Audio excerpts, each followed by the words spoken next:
ಆದ್ಯಂತರಹಿತನಾದ ಎಂದಿಗೂ ಮಾರ್ಪಡದ ಕರ್ತನಾದ ಯೇಸುವಿನ ಮಧುರವಾದ ಹೆಸರಿನಲ್ಲಿ ನಿಮ್ಮೆಲ್ಲರಿಗೂ ಸಮಗ್ರ ಸತ್ಯವೇದ ಅಧ್ಯಯನಕ್ಕೆ ಪ್ರೀತಿಯ ಸುಸ್ವಾಗತ.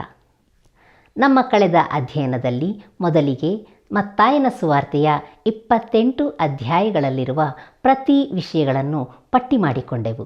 ನಂತರ ನಾವು ಸುವಾರ್ತೆಯ ಮೊದಲನೇ ಅಧ್ಯಾಯದಲ್ಲಿ ಯೇಸು ಕ್ರಿಸ್ತನ ವಂಶಾವಳಿ ಎಂಬ ಮೊದಲ ಪ್ರಸ್ತಾಪವನ್ನು ನೋಡಿಕೊಂಡೆವು. ಅದರಲ್ಲಿ ಯೇಸು ಕ್ರಿಸ್ತನ ವಂಶಾವಳಿಯ ನಿಖರತೆ ಹಾಗೂ ಪ್ರಾಮುಖ್ಯತೆಯನ್ನು ತಿಳಿದುಕೊಂಡೆವು. ವಂಶಾವಳಿ ಪಟ್ಟಿ 3 ವಿಭಾಗಗಳಿವೆ. ವಂಶಾವಳಿಯಲ್ಲಿ ಯಹೂದ್ಯರಲ್ಲದ 4 ಸ್ತ್ರೀಯರ ಹೆಸರುಗಳು ಬರೆಯಲ್ಪಟ್ಟಿವೆ ಮತ್ತು ಬತ್ಷೆಬೆಯ ಹೆಸರು ಹೇಳಲ್ಪಟ್ಟಿಲ್ಲವಾದರೂ ಆಕೆಯ ಕುರಿತು ಅಲ್ಲಿ ಉಲ್ಲೇಖಿಸಲಾಗಿದೆ. ವಂಶಾವಳಿಯ ಅಂತ್ಯಭಾಗದಲ್ಲಿ ಯೇಸುವು ಕನ್ಯೆಯಲ್ಲಿ ಹುಟ್ಟಿದನು ಎಂಬುದನ್ನು ಬಹು ಸ್ಪಷ್ಟವಾಗಿ ಮತ್ತಾಯನು ತಿಳಿಸುತ್ತಾನೆ. ಕೀರ್ತನೆ 19:7 ಯೆಹೋವನ ಧರ್ಮಶಾಸ್ತ್ರವು ಲೋಪವಿಲ್ಲದ್ದು ಎಂದು ನೋಡುತ್ತೇವೆ. ಅಂದರೆ ಸತ್ಯವೇದದಲ್ಲಿ ಯಾವುದೇ ಲೋಪ ಅಥವಾ ತಪ್ಪು ಬರೆಯಲ್ಪಟ್ಟಿಲ್ಲ ಎಂದರ್ಥ. ಯಾಕೆಂದರೆ ದೇವರು ತಾನೇ ಇದರ ಗ್ರಂಥಕರ್ತನಾಗಿದ್ದು 40 ಲೇಖಕರಿಂದ ಇಡೀ ಸತ್ಯವೇದವನ್ನು ಬರೆಸಿದ್ದಾನೆ. ಇಂಥ ದೋಷವಿಲ್ಲದ ಪರಿಶುದ್ಧವಾದ ಜೀವವಾಕ್ಯದ ಅಧ್ಯಯನವನ್ನು ಈಗ ಮುಂದುವರಿಸೋಣ. ಕರ್ತನಲ್ಲಿ ಪ್ರಿಯರೇ, ಪ್ರಭಾವವನ್ನು ಮಾನವನ್ನು ಕಿರೀಟವಾಗಿ ಹೊಂದಿರುವ ನಮ್ಮ ರಕ್ಷಕನಾದ ಯೇಸು ಕ್ರಿಸ್ತನ ಪರಿಶುದ್ಧವುಳ್ಳ ನಾಮದಲ್ಲಿ ನಿಮ್ಮೆಲ್ಲರಿಗೂ ನನ್ನ ಪ್ರೀತಿಯ ವಂದನೆಗಳು. ಬನ್ನಿರಿ ಪ್ರಿಯರೇ, ಮತ್ತಾಯನು ಬರೆದ ಸುವಾರ್ತೆಯ ಅಧ್ಯಯನದಲ್ಲಿ ಯೇಸು ಕನ್ನಿಕೆಯಲ್ಲಿ ಹುಟ್ಟಿದ್ದು ಎಂಬ ವಿಚಾರವನ್ನು ನಾವು ಇಂದು ಧ್ಯಾನಿಸೋಣ. ಪ್ರಿಯರೇ, ತನ್ನ ಹೆಸರಿನ ಸುವಾರ್ತೆ ಬರೆದ ಲೂಕನು ಗ್ರೀಕ್ ವೈದ್ಯನಾಗಿದ್ದನು. ಅವನು ತನ್ನ ಸುವಾರ್ತೆಯಲ್ಲಿ ಪ್ರಸೂತಿ ಶಾಸ್ತ್ರದ ಉತ್ತಮ ಭಾಗವೊಂದನ್ನು ದಾಖಲಿಸಿರುತ್ತಾನೆ. 2 ಸುವಾರ್ತೆಗಳು ಯೇಸು ಕನ್ನಿಕೆಯಲ್ಲಿ ಹುಟ್ಟಿದ್ದನ್ನು ತಿಳಿಸುತ್ತದೆ. ಯೋಸೇಪನು ಆತನ ಭೌತಿಕ ತಂದೆಯಲ್ಲ, ಆದರೆ ಮರಿಯಳು ಯೋಸೇಪನಿಗೆ ವಿಶ್ವಾಸ ದ್ರೋಹ ಮಾಡಲಿಲ್ಲ. ಯೇಸು ಅನ್ಯಾಯದಿಂದ ಹುಟ್ಟಿದವನಲ್ಲ. ಇದು ಒಂದು ಹೊಸ ವಿಧಾನವಾಗಿದೆ. ಕರ್ತನಲ್ಲಿ ಪ್ರಿಯರೇ, ಒಬ್ಬನು ಯೇಸು ಕನ್ನಿಕೆಯಿಂದ ಹುಟ್ಟಿದ್ದನ್ನು ನಂಬುವುದಿಲ್ಲವೆಂದು ಹೇಳಿದರೆ ಅದು ಅವನ ಇಷ್ಟ. ಆದರೆ ಅದಕ್ಕೆ ನನ್ನಲ್ಲಿ 2 ಮುಖ್ಯವಾದ ವಿರೋಧಗಳಿವೆ. ಪ್ರಿಯರೇ, ಒಬ್ಬ ಪ್ರಸಂಗಿಯು ಕನ್ನಿಕೆಯಿಂದ ಜನನವಾದದ್ದನ್ನು ಅಲ್ಲಗಳೆಯಬಾರದೆಂದು ನನ್ನ ಅಭಿಪ್ರಾಯ. ಒಂದು ವೇಳೆ ಹಾಗೆ ಮಾಡುವುದಾದರೆ ಅವನು ಪ್ರಸಂಗಿಯ ಕೆಲಸವನ್ನು ಬಿಟ್ಟು ಬೇರಾವುದಾದರೂ ಉದ್ಯೋಗ ಹಿಡಿಯುವುದು ಒಳ್ಳೆಯದು. ಅಲ್ಲದೆ ಸತ್ಯವೇದವು ಕನ್ನಿಕೆಯಿಂದ ಜನನವಾದದ್ದನ್ನು ತಿಳಿಸುವುದಿಲ್ಲವೆಂದು ಕೂಡ ಯಾರೂ ಹೇಳಬಾರದು.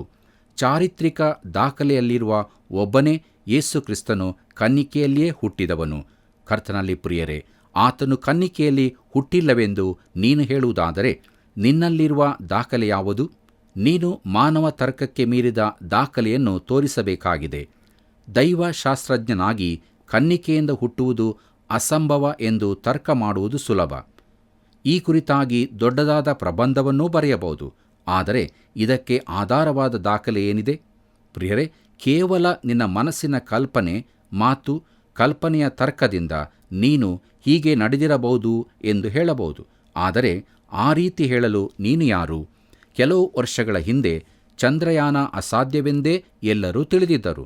ಆದರೆ ಈಗ ದೇವರ ನಿಯಮಗಳನ್ನು ಅನುಸರಿಸಿಯೇ ಮಾನವನು ಚಂದ್ರನಲ್ಲಿಗೆ ಹೋಗಿದ್ದಾನೆ. ಕರ್ತನಲ್ಲಿ ಪ್ರಿಯರೇ, ದೇವರು ಪ್ರಾಕೃತಿಕ ನಿಯಮಗಳನ್ನು ನೇಮಿಸಿದಾತನು. ಆತನು ಈ ನಿಯಮಗಳನ್ನು ಉಪಯೋಗಿಸಲೂಬಹುದು, ಇಲ್ಲವೇ ತನ್ನ ಉದ್ದೇಶವನ್ನು ಈಡೇರಿಸುವುದಕ್ಕಾಗಿ ಈ ನಿಯಮಗಳನ್ನು ಬದಿಗಿರಿಸಲೂಬಹುದು. ದಾಖಲೆಯಲ್ಲಿ ಯೇಸು ಕನ್ನಿಕೆಯಲ್ಲಿ ಹುಟ್ಟಿದನೆಂದು ಸ್ಪಷ್ಟವಾಗಿ ಹೇಳಿಯದೆ. ಕರ್ತನಲ್ಲಿ ಪ್ರೀತಿಯುಳ್ಳ ನನ್ನ ಸಹೋದರ ಸಹೋದರಿಯರೇ, ನಮ್ಮ ಧ್ಯಾನವನ್ನು ಮುಂದುವರಿಸುವ ಹಾಗೆ ಮತ್ತಾಯನು ಬರೆದ ಸುವಾರ್ತೆ 1ನೇ ಅಧ್ಯಾಯ 17ನೇ ವಚನವನ್ನು ನೋಡೋಣ. ಹೀಗೆ ಅಬ್ರಾಮನಿಂದ ದಾವೀದನವರೆಗೂ ಒಟ್ಟು 14 ತಲೆಗಳು. ದಾವೀದ ಮೊದಲುಗೊಂಡು ಬಾಬೇಲಿಗೆ ಸೆರೆ ಹೋಗುವವರೆಗೂ 14 ತಲೆಗಳು. ಬಾಬೇಲಿಗೆ ಸೆರೆ ಹೋದಂದಿನಿಂದ ಕ್ರಿಸ್ತನವರೆಗೂ 14 ತಲೆಗಳು ಎಂಬುದಾಗಿ. ಕರ್ತನಲ್ಲಿ ಪ್ರಿಯರೇ, ಹಳೆ ಒಡಂಬಡಿಕೆಯ ಚರಿತ್ರೆಯ ಮೇಲ್ನೋಟವನ್ನು ತಿಳಿಸುವ ಹಾಗೆ ಮತ್ತಾಯನು ವಂಶಾವಳಿಯನ್ನು ವಿಭಾಗ ಮಾಡಿ ತೋರಿಸುತ್ತಾನೆ.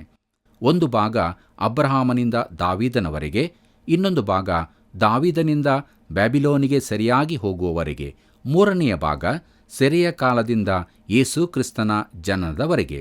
ಕರ್ತನಲ್ಲಿ ಪ್ರಿಯರೇ, ಪ್ರತಿ ಭಾಗದಲ್ಲಿ 14 ತಲೆಗಳಿರುವಂತೆ ಕೆಲವು ಹೆಸರುಗಳನ್ನು ಅವನು ಬಿಟ್ಟಿದ್ದಾನೆ. ಅವನು ಯಾಕೆ ಹಾಗೆ ಮಾಡಿದನು? ಈ 14 ಸಂಖ್ಯೆಯ ಎರಡಾವರ್ತಿ 7 ಈ ವಂಶಾವಳಿಯ ನಿಖರತೆಗೆ ನಿದರ್ಶನವಾಗಿದೆ. ಕರ್ತನಲ್ಲಿ ಪ್ರಿಯರೇ, ಮತ್ತಾಯನು ಯೋಸೇಪನು ಯೇಸುವಿನ ತಂದೆಯಲ್ಲವೆಂದು ಹೇಳುವಾಗ ಅದಕ್ಕೆ ತಕ್ಕ ವಿವರಣೆಯನ್ನು ಕೊಡುತ್ತಾನೆ. ಹಳೆ ಒಡಂಬಡಿಕೆಯಲ್ಲಿ ದೇವರು ಒಂದು ಅಲೌಕಿಕವಾದ ಜನನದ ಕುರಿತಾಗಿ ಮುಂತಿಳಿಸಿದ್ದಾನೆ. ಯೆರೆಮೀಯನು ಇಸ್ರಾಯೇಲ್ ಜನಾಂಗಕ್ಕೆ ಹೀಗೆ ನುಡಿಯುತ್ತಾನೆ. ಯೆರೆಮೀಯನ ಪ್ರವಾದನೆ ಗ್ರಂಥ 31ನೇ ಅಧ್ಯಾಯ 22ನೇ ವಚನದಲ್ಲಿ, ದ್ರೋಹಿಯಾದ ಮಗಳೇ, ಎಂದಿನವರೆಗೆ ಅತ್ತಿತ್ತ ಅಲೆದಾಡುವಿ? ಯೆಹೋವನು ಲೋಕದಲ್ಲಿ ಅಪೂರ್ವವಾದದ್ದನ್ನು ಉಂಟು ಮಾಡಿದ್ದಾನೆ. ನೋಡು, ಹೆಂಗಸು ಗಂಡಸನ್ನು ಆವರಿಸಿಕೊಳ್ಳುವಳು. ಇದು ಸ್ವಾಭಾವಿಕವಾಗಿ ನಡೆಯುವಂಥದ್ದಲ್ಲ, ಅಲೌಕಿಕವಾದದ್ದು. ದೇವರು ಮಾಡಿರುವ ಈ ಅಪೂರ್ವವಾದ ಸಂಗತಿಯೇ ಕನ್ನಿಕೆಯು ಗರ್ಭಧರಿಸಿದ್ದು. ಅದು ಯೆರೆಮೀಯನ ಪ್ರವಾದನೆಯ ನೆರವೇರಿಕೆಯಾಗಿದೆ. ಕರ್ತನಲ್ಲಿ ಪ್ರಿಯರೇ, ನಮ್ಮ ಧ್ಯಾನವನ್ನು ಮುಂದುವರಿಸುವ ಹಾಗೆ ಮತ್ತಾಯನು ಬರೆದ ಸುವಾರ್ತೆ 1ನೇ ಅಧ್ಯಾಯ 18ನೇ ವಚನ ನೋಡೋಣ. ಯೇಸು ಕ್ರಿಸ್ತನ ಜನನವು ಹೇಗಾಯಿತೆಂದರೆ, ಆತನ ತಾಯಿಯಾದ ಮರಿಯಳನ್ನು ಯೋಸೇಪನಿಗೆ ನಿಶ್ಚಯ ಮಾಡಿರಲಾಗಿ ಅವರು ಕೂಡುವುದಕ್ಕಿಂತ ಮುಂಚೆ ಆಕೆಯು ಪವಿತ್ರಾತ್ಮನಿಂದ ಬಸುರಾಗಿದ್ದದ್ದು ತಿಳಿದು ಬಂತು ಎಂಬುದಾಗಿ. ಕರ್ತನಲ್ಲಿ ಪ್ರಿಯರೇ, ಯೇಸು ಕ್ರಿಸ್ತನ ಜನನವು ಹೀಗಾಯಿತು ಎಂಬುದನ್ನು ನೋಡುವಾಗ ಅದು ನಡೆದ ರೀತಿಯನ್ನು ಮತ್ತಾಯನು ಹೇಳುತ್ತಿದ್ದಾನೆ. ಮರಿಯಳಿಗೂ ಯೋಸೇಪನಿಗೂ ವಿವಾಹ ನಿಶ್ಚಯವಾಗಿತ್ತು. ಆದರೆ ಅವರು ಯಾವ ದೈಹಿಕ ಸಂಪರ್ಕವನ್ನು ಹೊಂದುವ ಮೊದಲೇ ಆಕೆ ಪವಿತ್ರಾತ್ಮನಿಂದ ಗರ್ಭಧರಿಸಿದ್ದು ಕಂಡುಬಂತು. ಕರ್ತನಲ್ಲಿ ಪ್ರಿಯರೇ, ನಮ್ಮ ಧ್ಯಾನವನ್ನು ಮುಂದುವರಿಸುವ ಹಾಗೆ ಮತ್ತಾಯನು ಬರೆದ ಸುವಾರ್ತೆ 1ನೇ ಅಧ್ಯಾಯ 19ನೇ ವಚನ ನೋಡುತ್ತೇವೆ. ಆದರೆ ಆಕೆಯ ಗಂಡನಾದ ಯೋಸೇಪನು ಸಜ್ಜನನಾಗಿದ್ದು ಆಕೆಯನ್ನು ಬಯಲಿಗೆ ತರುವುದಕ್ಕೆ ಮನಸ್ಸಿಲ್ಲದೆ ಯಾರಿಗೂ ತಿಳಿಯದಂತೆ ಆಕೆಯನ್ನು ಬಿಟ್ಟು ಬಿಡಬೇಕೆಂದಿದ್ದನು ಎಂಬುದಾಗಿ. ಪ್ರೀತಿಯುಳ್ಳ ಸಹೋದರ ಸಹೋದರಿಯರೇ, ಈ ವಿಚಾರದಲ್ಲಿ ಮೋಶೆಯ ಧರ್ಮಶಾಸ್ತ್ರದ ನಿಯಮ ಕಟ್ಟುನಿಟ್ಟಿನದಾಗಿತ್ತು. ಹಾದರ ಮಾಡಿದ ಸ್ತ್ರೀಯನ್ನು ಕಲ್ಲೆಸೆದು ಕೊಲ್ಲಬೇಕಾಗಿತ್ತು. ಅದು ಬಹು ಕಠಿಣವಾದ ಶಿಕ್ಷೆಯಾಗಿತ್ತು. ಆದರೆ ಪ್ರಿಯರೇ, ಇಲ್ಲಿ ಯೋಸೇಪನು ವಿಶೇಷ ವ್ಯಕ್ತಿಯಾಗಿದ್ದನು. ನಾವು ಮರಿಯಳಿಗೆ ತುಂಬ ಗಮನ ಕೊಡುತ್ತೇವೆ, ಅದು ಸರಿಯೇ. ಆಕೆ ವಿಶೇಷ ಸ್ತ್ರೀಯಾಗಿದ್ದಳು. ಯೇಸುವಿನ ತಾಯಿಯಾಗುವುದಕ್ಕಾಗಿ ದೇವರು ಆಕೆಯನ್ನೇ ಆರಿಸಿಕೊಂಡನು. ಪ್ರಿಯರೇ, ದೇವರು ಎಂದೂ ತಪ್ಪು ಮಾಡುವನಲ್ಲ. ಆತನು ಸರಿಯಾದ ಕನ್ಯೆಯನ್ನೇ ಆರಿಸಿದ್ದನು. ಇದೆಲ್ಲವೂ ಸತ್ಯವಾಗಿದ್ದರೂ ದೇವರು ಯೋಸೇಪನನ್ನು ಆರಿಸಿಕೊಂಡಿದ್ದಾನೆಂಬುದನ್ನು ನಾವು ಗಮನಿಸತಕ್ಕದ್ದು. ಅವನನ್ನು ಆರಿಸುವುದರಲ್ಲಿಯೂ ದೇವರು ತಪ್ಪು ಮಾಡಲಿಲ್ಲ. ಉದ್ರೇಕದ ಮನುಷ್ಯನಾಗಿದ್ದರೆ ಕೂಡಲೇ ಆ ಕನ್ಯೆಯನ್ನು ಕಲ್ಲೆಸೆದು ಕೊಲ್ಲಿಸುತ್ತಿದ್ದನು, ಇಲ್ಲವೇ ಆಕೆ ಬಸುರಾಗಿದ್ದುದನ್ನು ಬಹಿರಂಗಪಡಿಸುತ್ತಿದ್ದನು. ಪ್ರಿಯರೇ, ಆದರೆ ಯೋಸೇಪನು ಅಂಥವನಾಗಿರಲಿಲ್ಲ. ಅವನು ಸಜ್ಜನನಾಗಿದ್ದನು. ಆಕೆಯನ್ನು ಪ್ರೀತಿಸುತ್ತಿದ್ದನು. ಆಕೆಯನ್ನು ಯಾವ ವಿಧದಲ್ಲೂ ನೋಯಿಸಲು ಅವನು ಇಚ್ಛಿಸಲಿಲ್ಲ. ಆದರೆ ಆಕೆಯು ಬಸುರಾದದ್ದು ಮಾತ್ರ ಅವನಿಗೆ ನೋವಿನ ವಿಚಾರವಾಗಿತ್ತು. ಕರ್ತನಲ್ಲಿ ಪ್ರಿಯರೇ, ನಮ್ಮ ಧ್ಯಾನವನ್ನು ಮುಂದುವರಿಸುವ ಹಾಗೆ ಮತ್ತಾಯನು ಬರೆದ ಸುವಾರ್ತೆ 1ನೇ ಅಧ್ಯಾಯ 20ನೇ ವಚನ ನೋಡುವಾಗ, ಅವನು ಇದನ್ನು ಆಲೋಚಿಸುತ್ತಿರುವಾಗ ಕರ್ತನ ದೂತನು ಅವನಿಗೆ ಕನಸಿನಲ್ಲಿ ಕಾಣಿಸಿಕೊಂಡು, ಎಲೈ ಯೋಸೇಪನೇ, ದಾವೀದನ ವಂಶದವನೇ, ನಿನ್ನ ಹೆಂಡತಿಯಾದ ಮರಿಯಳನ್ನು ಸೇರಿಸಿಕೊಳ್ಳುವುದಕ್ಕೆ ಅಂಜಬೇಡ. ಆಕೆಯ ಗರ್ಭವು ಪವಿತ್ರಾತ್ಮದಿಂದಲೇ ಆದದ್ದು ಎಂಬುದಾಗಿ. ಕರ್ತನಲ್ಲಿ ಪ್ರಿಯರೇ, ಒಂದು ದುಃಖಕರವಾದ ಘಟನೆ ನಡೆಯುವುದನ್ನು ತಪ್ಪಿಸುವುದಕ್ಕೋಸ್ಕರ ದೇವದೂತನು ನಡೆದ ಸಂಗತಿಯನ್ನು ತಿಳಿಸಲು ಯೋಸೇಪನಿಗೆ ಕಾಣಿಸಿಕೊಂಡನು. ಕರ್ತನಲ್ಲಿ ಪ್ರಿಯರೇ, ನಮ್ಮ ಧ್ಯಾನವನ್ನು ಮುಂದುವರಿಸುವ ಹಾಗೆ ಮತ್ತಾಯನು ಬರೆದ ಸುವಾರ್ತೆ 1ನೇ ಅಧ್ಯಾಯ 21ನೇ ವಚನ ನೋಡುವಾಗ, ಆಕೆಯು ಒಬ್ಬ ಮಗನನ್ನು ಹಡೆಯುವಳು, ನೀನು ಆತನಿಗೆ ಯೇಸು ಎಂದು ಹೆಸರಿಡಬೇಕು. ಯಾಕಂದರೆ ಆತನೇ ತನ್ನ ಜನರನ್ನು ಅವರ ಪಾಪಗಳಿಂದ ಬಿಡಿಸಿ ಕಾಯುವನು ಅಂದನು. ಪ್ರೀತಿಯುಳ್ಳ ಸಹೋದರ ಸಹೋದರಿಯರೇ, ಯೇಸು ಎಂಬ ಹೆಸರಿನ ಅರ್ಥ ರಕ್ಷಕನು ಎಂಬುದಾಗಿ. ಆತನ ಹೆಸರು ಯೇಸು ಎಂದಾಗಬೇಕಿತ್ತು. ಯಾಕಂದರೆ ಜನರನ್ನು ಅವರ ಪಾಪಗಳಿಂದ ಆತನೇ ರಕ್ಷಿಸುವುದಕ್ಕಿದ್ದನು. ಪ್ರಿಯರೇ, ನಮ್ಮ ಧ್ಯಾನವನ್ನು ಮುಂದುವರಿಸುವ ಹಾಗೆ ಮತ್ತಾಯನು ಬರೆದ ಸುವಾರ್ತೆ 1ನೇ ಅಧ್ಯಾಯ 22ನೇ ವಚನವನ್ನು ನೋಡೋಣ. ಕರ್ತನು ಪ್ರವಾದಿಯ ಮುಖಾಂತರ ಹೇಳಿದ ಮಾತು ನೆರವೇರುವಂತೆ ಇದೆಲ್ಲ ನಡೆಯಿತು ಎಂಬುದಾಗಿ. ಕರ್ತನಲ್ಲಿ ಪ್ರೀತಿಯುಳ್ಳ ಸಹೋದರ ಸಹೋದರಿಯರೇ, ಇಸ್ರಾಯೇಲ್ಯರಿಗೋಸ್ಕರ ಈ ಪುಸ್ತಕವನ್ನು ಬರೆದ ಮತ್ತಾಯನು ಕರ್ತನು ಹೇಳಿದ ಪ್ರವಾದನೆಗಳು ನೆರವೇರುವಂತೆ ಇದೆಲ್ಲ ನಡೆಯಿತು ಎಂದು ತಿಳಿಸುತ್ತಾನೆ. ಬರುವಾತನಾದ ಈತನು ಹಳೆ ಒಡಂಬಡಿಕೆಯ ಪ್ರವಾದನೆಗಳನ್ನೆಲ್ಲ ನೆರವೇರಿಸುವಾತನಾಗಿದ್ದಾನೆ ಎಂಬುದನ್ನು ಅವರು ತಿಳುಕೊಳ್ಳಬೇಕೆಂಬುದು ಅವನ ಆಶಯವಾಗಿತ್ತು. ಕರ್ತನಲ್ಲಿ ಪ್ರಿಯರೇ, ಕ್ರಿಸ್ತನ ಬರೋಣದ ಕುರಿತಾದ ಸುಮಾರು 300ಕ್ಕಿಂತಲೂ ಹೆಚ್ಚಿನ ಪ್ರವಾದನೆಗಳು ಅಕ್ಷರಶ ನೆರವೇರಿವೆ. ಮತ್ತಾಯನ ಸುವಾರ್ತೆಯಲ್ಲಿ ಎಷ್ಟು ಪ್ರವಾದನೆಗಳ ಕುರಿತು ಹೇಳಿದೆ ಎಂದು ನನಗೆ ತಿಳಿಯದು. ಆದರೆ ಇತರ ಸೌವಾರ್ತಿಕರಿಗಿಂತ ಮತ್ತಾಯನು ಹೆಚ್ಚಿನ ಪ್ರವಾದನೆಗಳನ್ನು ಹೇಳಿರುತ್ತಾನೆ. ಅವನು ಘಟನೆಗಳನ್ನು ಬರೆದು ಅವುಗಳನ್ನು ಹಳೆ ಒಡಂಬಡಿಕೆಯ ಪ್ರವಾದನೆಗಳಿಂದ ಸೂಚಿಸುತ್ತಾನೆ. ಯಾಕಂದರೆ ಅವನು ಕೇವಲ ಕ್ರಿಸ್ತನ ಜೀವನ ಚರಿತ್ರೆಯನ್ನು ಹೇಳದೆ ಇದು ಆತನ ಕುರಿತಾಗಿ ಹೇಳಲ್ಪಟ್ಟ ಹಳೆ ಒಡಂಬಡಿಕೆಗಳ ನೆರವೇರಿಕೆ ಎಂಬುದನ್ನು ತಿಳಿಸುತ್ತಿದ್ದಾನೆ. ಈಗ ಯೆಶಾಯನ ಪ್ರವಾದನೆ ಗ್ರಂಥ 7ನೇ ಅಧ್ಯಾಯ 14ನೇ ವಚನದಲ್ಲಿನ ಪ್ರವಾದನೆ ಕುರಿತಾಗಿ ಹೇಳುತ್ತಾನೆ.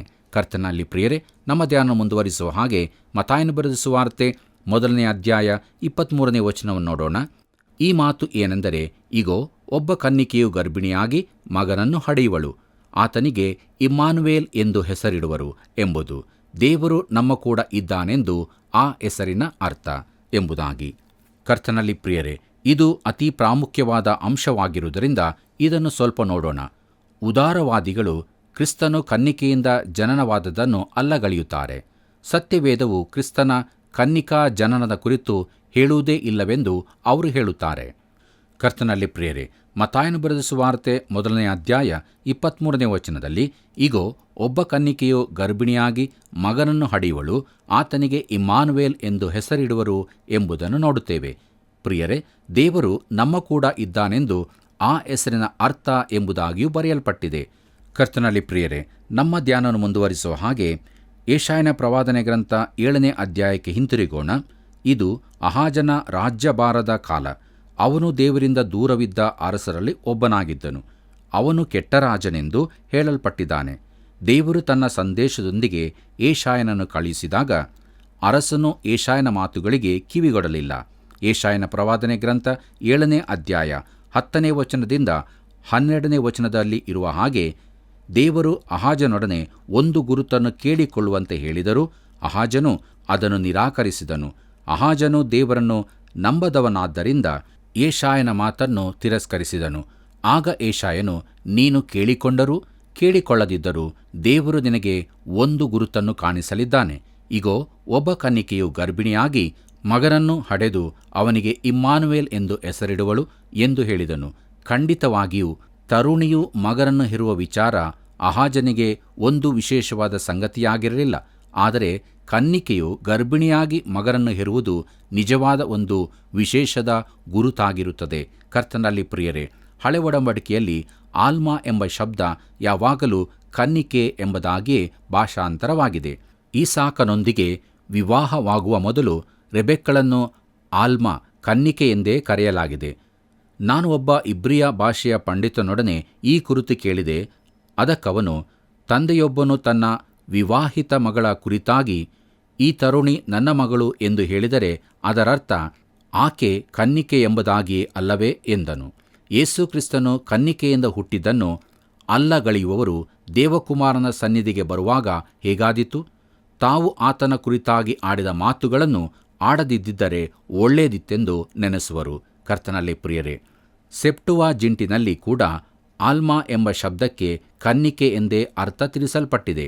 ಹಳೆ ಒಡಂಬಡಿಕೆಯನ್ನು ಇಬ್ರಿಯ ಭಾಷೆಯಿಂದ ಗ್ರೀಕ್ ಭಾಷೆಗೆ ತರ್ಜುಮೆ ಮಾಡುವುದನ್ನು ಕೈಗೆತ್ತಿಕೊಂಡ 72 ಮಂದಿ ಇಬ್ರಿಯ ಪಂಡಿತರು ಕೂಡ ಈ ಗುರುತು ಎಂಬ ಭಾಗಕ್ಕೆ ಬಂದಾಗ ಅದರ ಅರ್ಥ ಕನ್ನಿಕೆ ಎಂಬುದಾಗಿಯೇ ಅರ್ಥೈಸಿಕೊಂಡು ಗ್ರೀಕ್ ಭಾಷೆಯಲ್ಲಿ ಪಾರ್ಥೆನೋಸ್ ಎಂಬ ಶಬ್ದವನ್ನೇ ಉಪಯೋಗಿಸಿದರು. ಈ ಶಬ್ದದ ಅರ್ಥವು ಕನ್ನಿಕೆ ಎಂಬುದಾಗಿಯೇ ಇದೆ. ಕರ್ತನಲ್ಲಿ ಪ್ರಿಯರೇ, ಮತ್ತಾಯನು ತನ್ನ ಸುವಾರ್ತೆಯಲ್ಲಿ ಉಪಯೋಗಿಸಿದ ಗ್ರೀಕ್ ಶಬ್ದ ಕೂಡ ಇದೇ ಆಗಿದೆ. ಪ್ರಿಯರೇ, ಪಾರ್ಥೆನೋಸ್ ಅಂದರೆ ತರುಣಿ ಎಂದಾಗದೆ ಕನ್ನಿಕೆ ಎಂದೇ ಅರ್ಥವಾಗುತ್ತದೆ. ಅಥೇನ್ಯರ ಕನ್ನಿಕಾ ದೇವತೆಯಾದ ಅಥೇನಿಯ ದೇವಾಲಯವನ್ನು ಪಾರ್ಥೆನಾನ್ ಎಂದು ಕರೆಯುತ್ತಾರೆ. ಯಾಕಂದರೆ ಪಾರ್ಥೆನೋಸ್ ಅಂದರೆ ಕನ್ನಿಕೆ ಎಂದೇ ಅರ್ಥ. ದೇವರ ವಾಕ್ಯವು ಸರಿಯಾದ ಸತ್ಯವನ್ನೇ ತಿಳಿಸುತ್ತದೆ. ಕರ್ತನಲ್ಲಿ ಪ್ರಿಯರೇ, ಮುಂದುವರೆದ ನಮ್ಮ ಧ್ಯಾನದಲ್ಲಿ ಆತನ ಹೆಸರು ಎಂಬುದನ್ನು ನೋಡೋಣ. ಬನ್ನಿ ಪ್ರಿಯರೇ, ಇಲ್ಲಿ ವಿಶೇಷವಾದ ಒಂದನ್ನು ಗಮನಿಸೋಣ. ಇಗೋ, ಒಬ್ಬ ಕನ್ನಿಕೆಯು ಗರ್ಭಿಣಿಯಾಗಿ ಮಗನನ್ನು ಹಡೆಯುವಳು, ಆತನಿಗೆ ಇಮ್ಮಾನುವೇಲ್ ಎಂದು ಹೆಸರಿಡುವರು. ದೇವರು ನಮ್ಮ ಕೂಡ ಇದ್ದಾನೆಂದು ಈ ಹೆಸರಿನ ಅರ್ಥ ಎಂಬುದನ್ನು ನೋಡುವಾಗ ಇಲ್ಲಿ ಒಂದು ಸಮಸ್ಯೆ ಇದ್ದಂತೆ ಕಾಣುತ್ತದೆ. ಯೇಸುವನ್ನು ಎಂದಾದರೂ ಇಮ್ಮಾನುವೇಲ್ ಎಂದು ಕರೆದಿದ್ದೆಯೋ? ಇಲ್ಲ. ಆತನ ಹೆಸರು ಯೇಸು, ಆದ್ದರಿಂದ ಹಾಗೆಯೇ ಕರೆದಿದೆ. ಆತನು ತನ್ನ ಜನರನ್ನು ಅವರ ಪಾಪಗಳಿಂದ ಬಿಡಿಸಿ ಕಾಯುವವನಾದ್ದರಿಂದ ಈ ಹೆಸರು ಕೊಡಲ್ಪಟ್ಟಿದೆ. ಕ್ರಿಸ್ತನು ಎಂಬುದು ಆತನ ಬಿರುದು, ಯೇಸು ಎಂಬುದು ಆತನ ಹೆಸರು. ಆದರೆ ಇಲ್ಲಿ ಆತನನ್ನು ಇಮ್ಮಾನುವೇಲ್ ಎಂದು ಕರೆಯುವರು. ಇದರ ಅರ್ಥ ದೇವರು ನಮ್ಮ ಸಂಗಡ ಇದ್ದಾನೆ ಎಂಬುದಾಗಿ.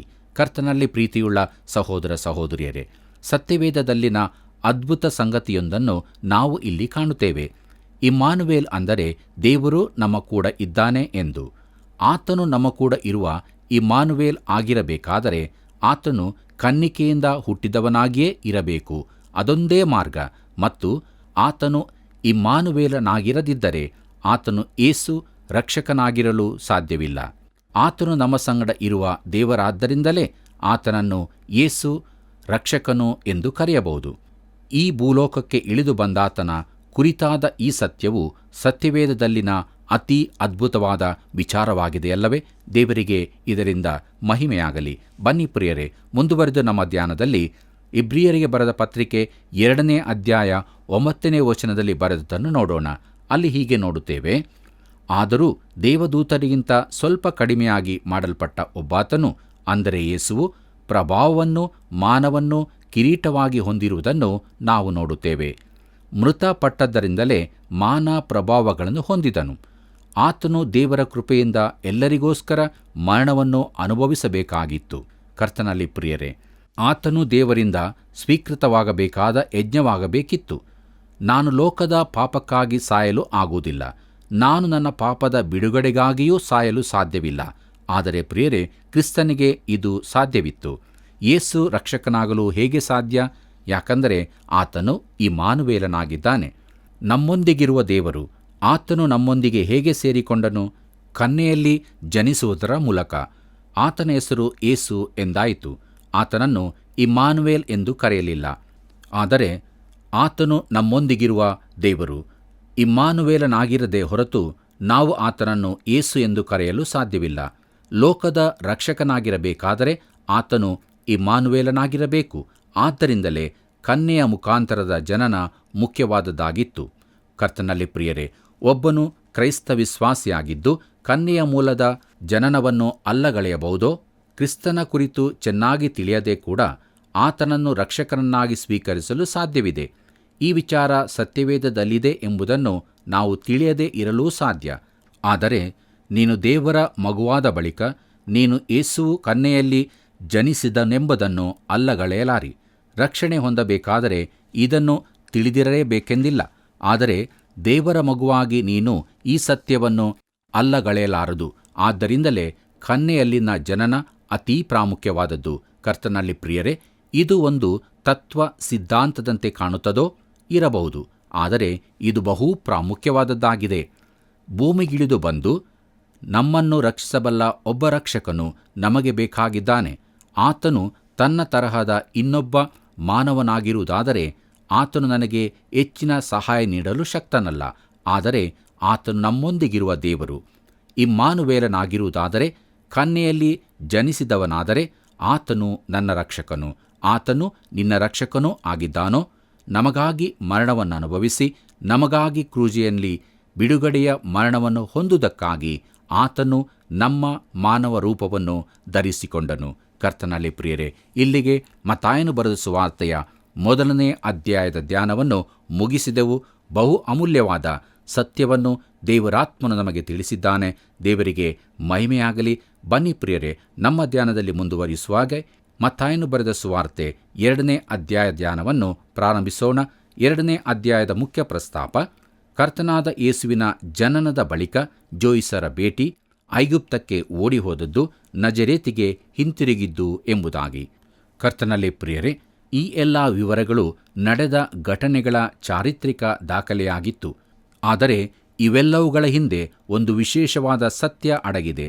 ಪ್ರತಿಯೊಂದು ಸುವಾರ್ತೆಯು ಒಂದು ಪ್ರತ್ಯೇಕ ಜನರ ಗುಂಪಿಗಾಗಿ ಬರೆಯಲ್ಪಟ್ಟಿದೆ ಎಂದು ನಾವು ಹಿಂದೆಯೇ ನೋಡಿದೆವು.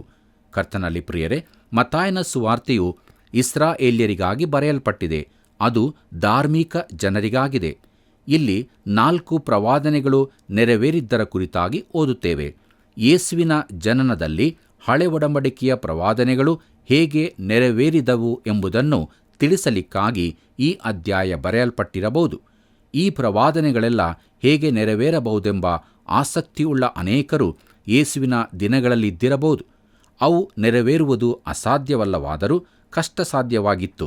ಇಲ್ಲಿ ಕೆಲವನ್ನು ನಾನು ತಿಳಿಸಿ ಅವು ಕ್ರಿಸ್ತನ ಜನನದಲ್ಲಿ ಹೇಗೆ ನೆರವೇರಿದವು ಎಂಬುದನ್ನು ತಿಳಿಸುತ್ತೇನೆ.